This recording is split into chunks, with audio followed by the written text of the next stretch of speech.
Hello everyone. Today I will explain you the 19th chapter of our EVS book. Name of the chapter is A Seed Tells a Farmer's Story. I am a small seed. एक छोटा सा seed है, बीज है.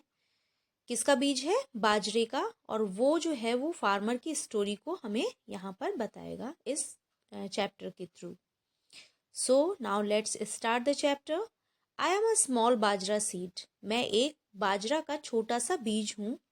I am stayed in this beautiful wooden box since 1940. और 1940 से मैं इस प्यारे से सुंदर से वुडन बॉक्स में रखा गया हूँ. I want to tell you my story. मैं आपको अपनी स्टोरी सुनाना चाहता हूँ. This is a long story. ये एक लंबी स्टोरी है, लंबी कहानी है. But not mine alone. लेकिन ये केवल मेरी ही कहानी नहीं है.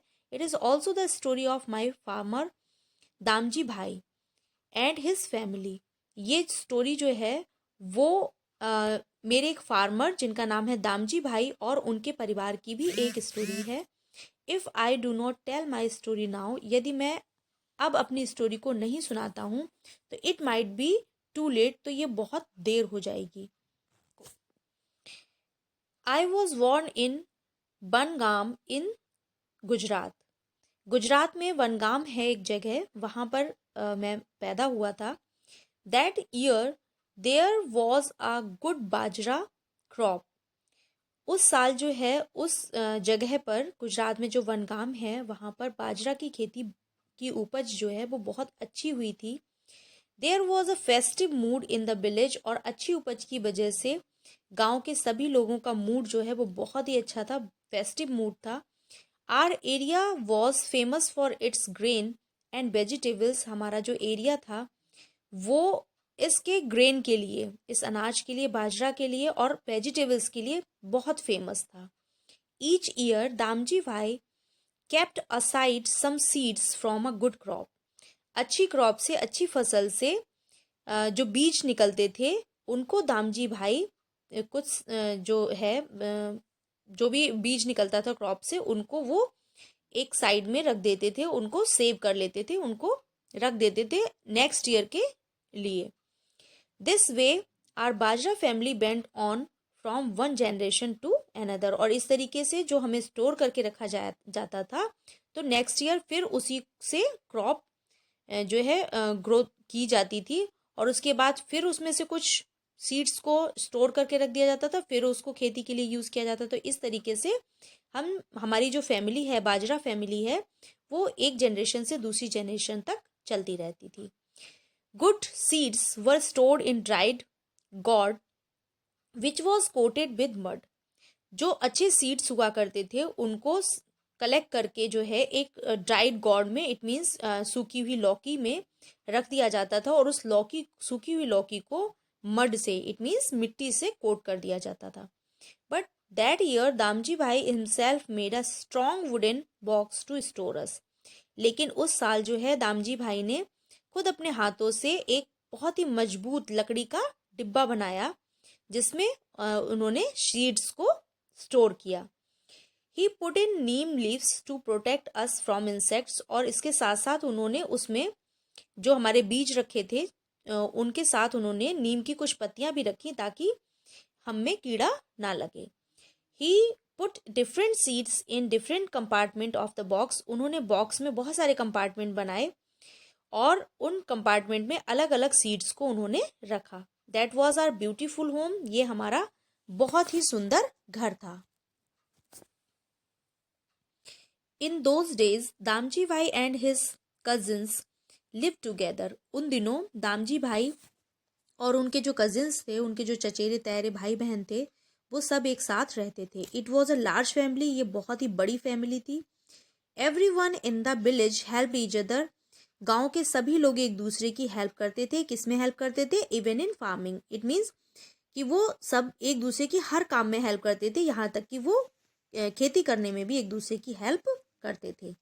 When the crop was ready and harvested. जब फसल उगकर तैयार हो जाती थी और जब उसकी कटाई हो जाती थी तो एवरीवन सेलिब्रेटेड टुगेदर. तो सभी लोग एक दूसरे के साथ मिलकर सेलिब्रेट करते थे, उसकी खुशी मनाते थे. Oh those wonderful days. with big feast and lots to eat.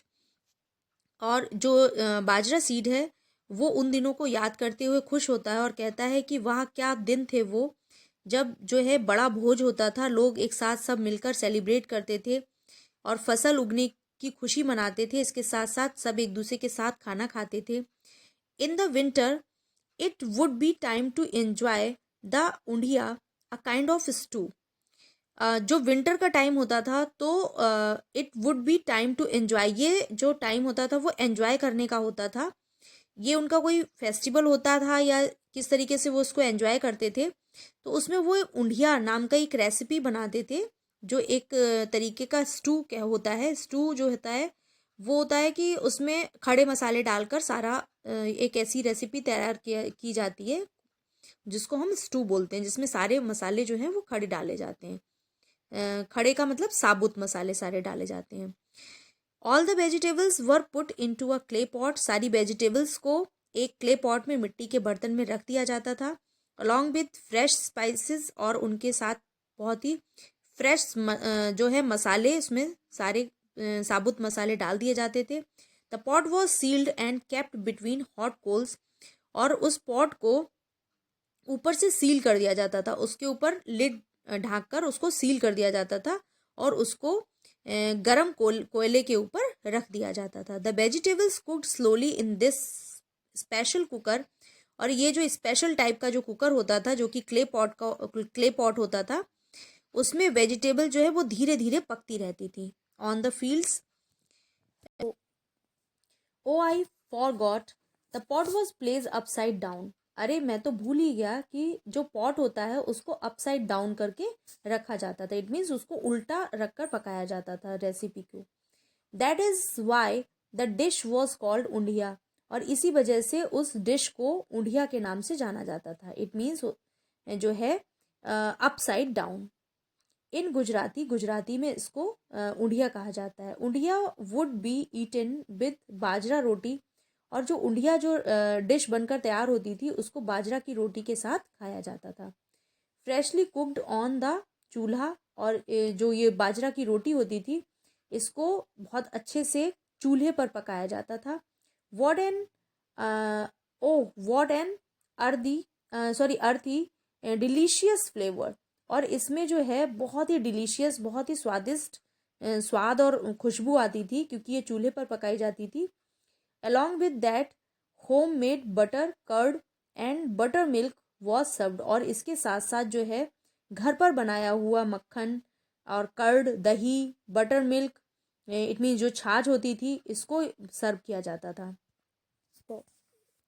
Farmers would grow many different kinds of crops, जो फार्मर्स थे वहाँ के वो डिफरेंट डिफरेंट टाइप्स की बहुत सारी तरीके की जो क्रॉप्स हैं उनको उगाया करते थे। ग्रेन्स एंड वेजिटेबल्स, उसमें बहुत सारे ग्रेन्स होते थे और वेजिटेबल्स भी होती हैं डिफरेंट डिफरेंट, उनको वो उगाते थे।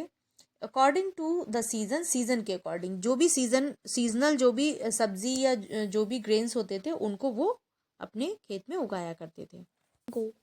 The farmers kept enough for their needs and sold the rest to shopkeepers from the city, और जो फार्मर्स होते थे वो अपने जो जितना भी उनको नीड होती थी क्रॉप की, वो उन ग्रेन्स को अपने पास रख लेते थे और बाकी का बचा हुआ जो रेस्ट होता था, बचा हुआ जो अनाज होता था उसको वो सिटी में जाकर शॉपकीपर को बेच देते थे। सम फार्मर्स ऑल्सो ग्रू कॉटन, कुछ फार्मर्स जो थे वो कॉटन भी उगाते थे, कॉटन की खेती करते थे एट होम, घर पर ही। Family members spin cotton on a charkha spinning wheel, एक स्पिनिंग व्हील होता है जिसको हम चरखा भी बोलते हैं, उस पर कॉटन को काता जाता है, उस पर उसका धागा बनाया जाता है टू मेक क्लॉथ, जिससे क्लॉथ बनाया जा सके। तो पहले उसको धागे में कन्वर्ट किया जाता है, उसके बाद उसको धागे से कपड़ा बिना जाता है। Okay, now I will explain you the remaining chapter in the next video. So see you in the next video. Till then, take care of yourself. Thanks for watching. Bye bye.